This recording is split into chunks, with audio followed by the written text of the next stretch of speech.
Hey Shirley, Hi, Jackie. How are you? I'm good. I missed you last week. I'm I so know. sorry. Yeah. What the heck? It's All the good. last week of school. Just like, while the kids are excited to get out of school, I am excited for it to be over. I made my very last lunch today. So I'm ready to go. Mm, Yeah. yeah, summer. Summer, Yeah. summer. And I had a good night's sleep last night, which is very Oh, unusual for good. me. Yeah. That's Yeah. amazing. Yeah. I Because did I as know, well. did you? Well, you Uh, look very well rested. I haven't had sleep issues in a while, but I do know what it's like to have sleep challenges. So, Yeah, want to yeah, talk about that? yes, I do, because I find it's the first thing women seem to bring up before they even realize they're in perimenopause.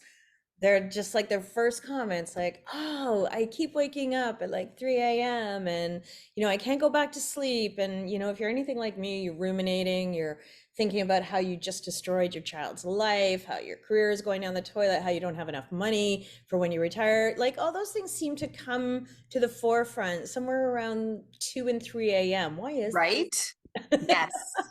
Yes. Just the list making alone. Yeah, yeah. So, what do you think about that? I mean, I've heard some theories, but I'd love to hear from you on Sure. what happens when we start losing sleep. Why is this happening and how can we fix it? I have many thoughts on sleep. Okay. Probably the first thing that I want to say about sleep is that it is such a back burner issue. Do you know what I mean by that? Yeah.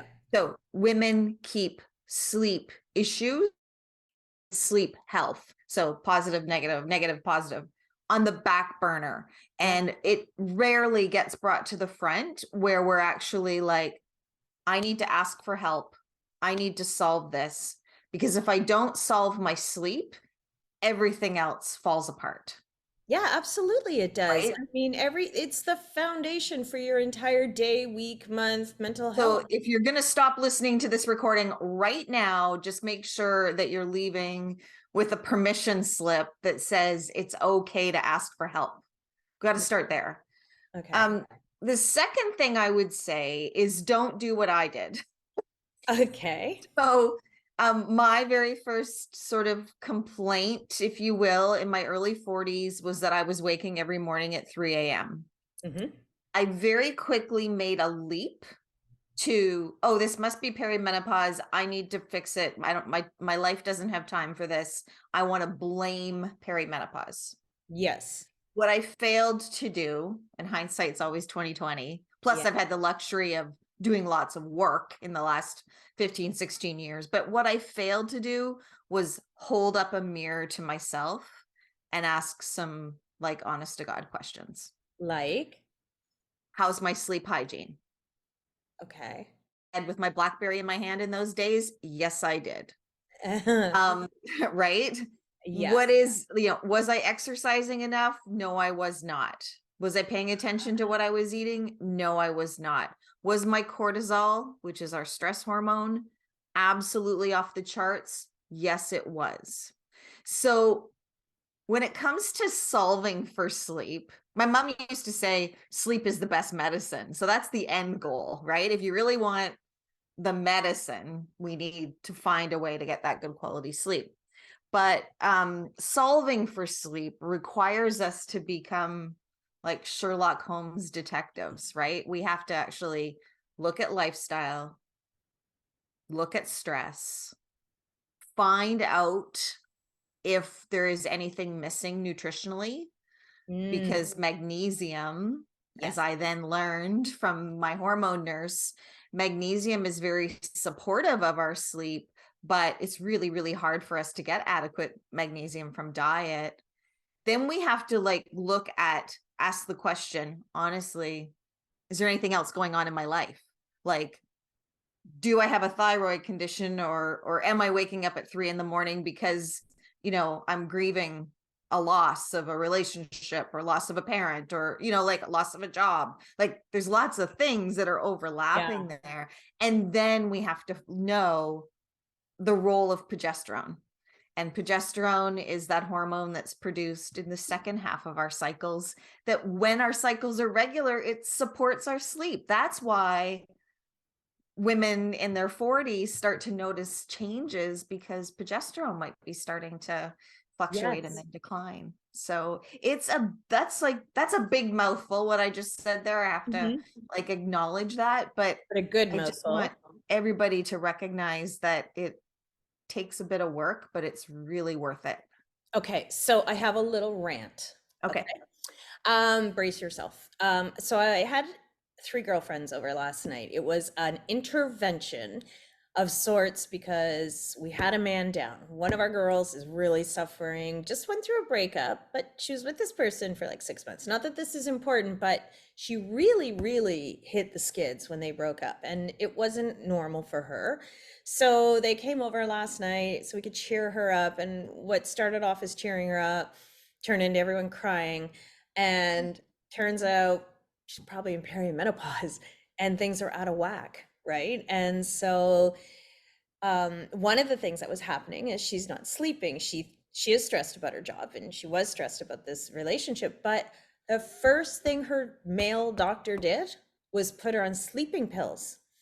Sleeping pills, like not even magnesium or melatonin. And I said to her, okay, like I get it, you got to catch up on your sleep, but it's just a band-aid. And I've heard that from so many people, like they start to develop anxiety or heart palpitations, and their doctor puts them on an antidepressant, anti-anxiety. And that sort of speaks to what you just said, like getting to the root of the problem and then treating it instead of slapping a band-aid on and saying it'll go away now. It'll just come back, won't it? Well, I've changed my tune on that over the years. Gasp. What? I have. Okay. So when I first started talking about this with my doctor in my early 40s, yes, sleeping pills were recommended because that's what my doctor does. She prescribes, right? Yeah, yeah. And that wasn't what I wanted, but I have since done a lot of work. I understand the definitions of insomnia, Mm-hmm. right? Which is either difficulty getting to sleep, difficulty staying asleep, waking too early, or, and it can be any one of these four things, or when your quality of life is impacted the following day. Yeah. Those are the four definitions of insomnia. My quality of life was impacted the following day, right? I was Yeah. short with my kids, rage, brain fog, couldn't exercise. Like it was just, and so sleeping aids or sleeping medication or sleeping pills have come a long way since the 1950s. Yeah. In the 1950s, sleeping medication was studied on men, and it was prescribed to women in the same doses Yeah. as men. Gee, And just like so Tylenol, right? women got, some of them got reliant on their sleep medication, others really just didn't like it because they woke up the next day feeling groggy, they had been Mm. over medicated, they couldn't function. Now we have sleep aids that have been tested on women.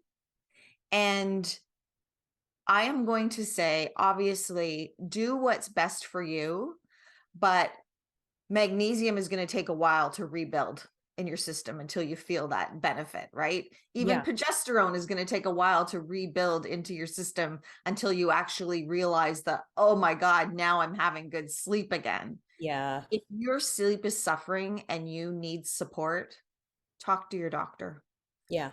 It has to be number one. It's not forever. It might just be, I have a family physician who's a neighbor of mine, and she tells her patients, buy yourself a sleep if you have to, which means get the prescription, keep it in the medicine cabinet. If you need it, it's there.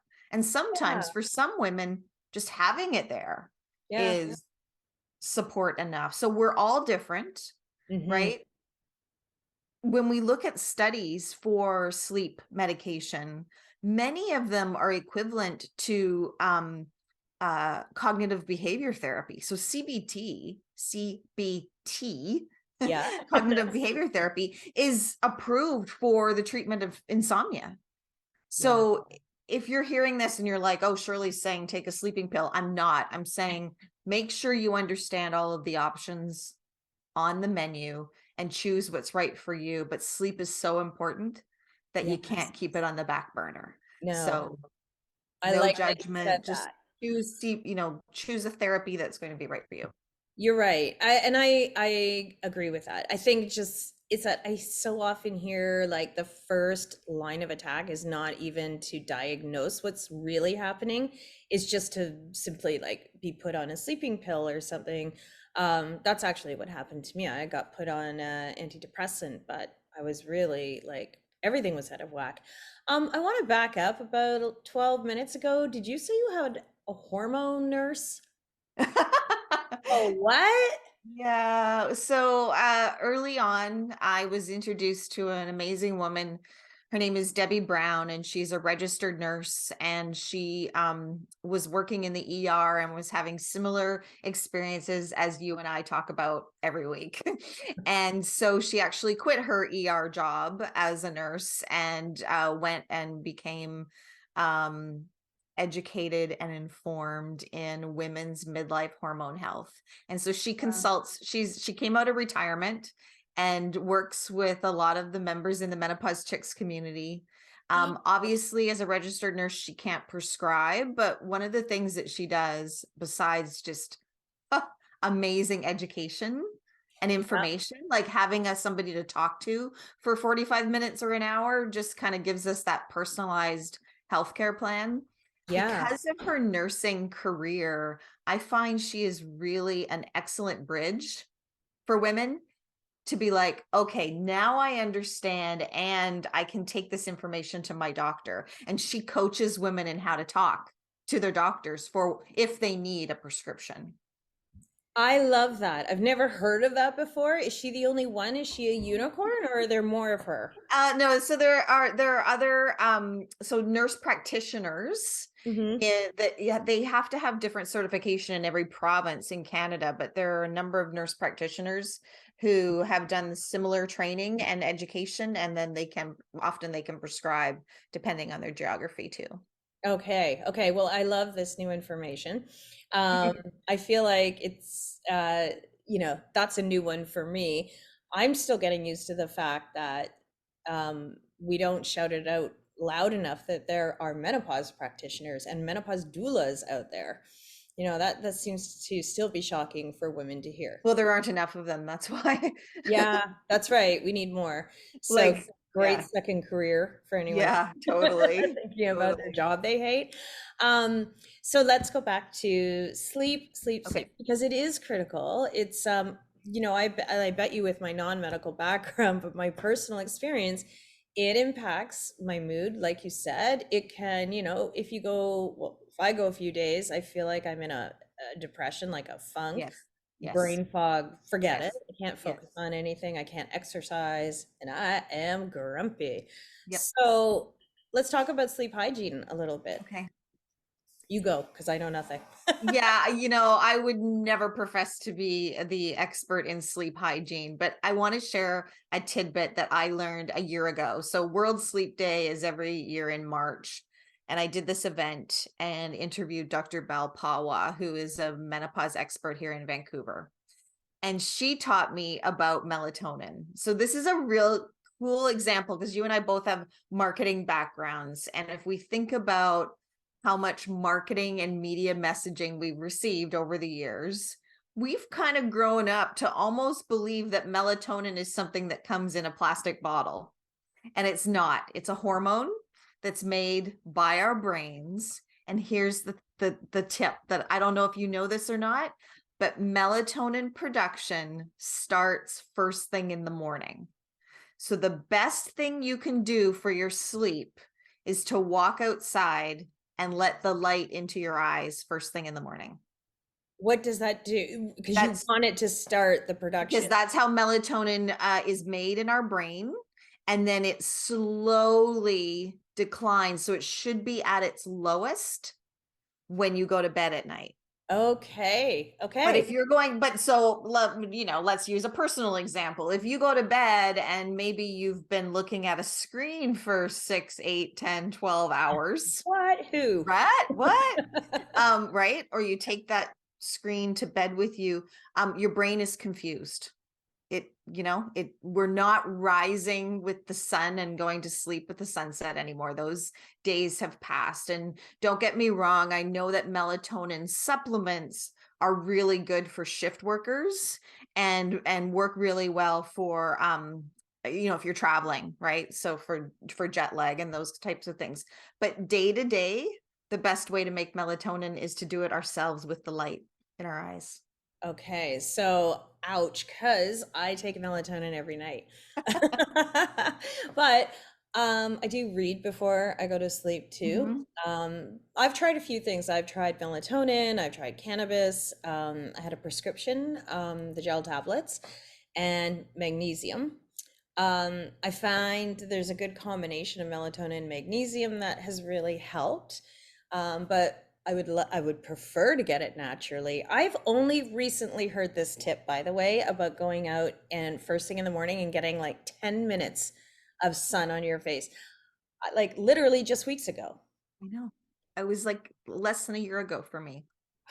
Like, okay, why is this information being hidden from I us? know it's kind of weird. We live in this information age and, we're the target market of so many messaging. So, you kind of follow the money, right? It's Yeah, like yeah, that's true. buy melatonin or make it yourself.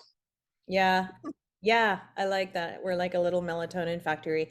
Yeah. Okay, I think this is a really good conversation. I'm glad we had it because, again, I've learned so many things in this one little conversation with you. Um, you know, uh, Hormone nurses, natural producing melatonin. What?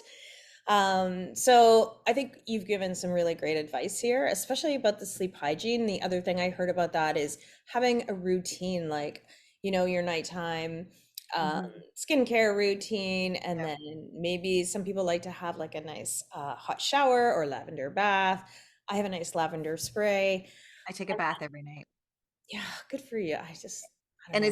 it's not to like I shower too, right? Yeah, It's not about getting clean. It's just about sitting in warm water. yeah. And now my body is used to that and I fall asleep really quickly. Okay. I'm kind of feeling my melatonin kicking in now. That's also my 3 o'clock in the afternoon Yeah. slump that I always get. Yeah, for sure. Shirley, thank you so much for Thank tackling you. this important topic with me. Mm, Thanks. Chat next week. Okay, we'll talk to you soon.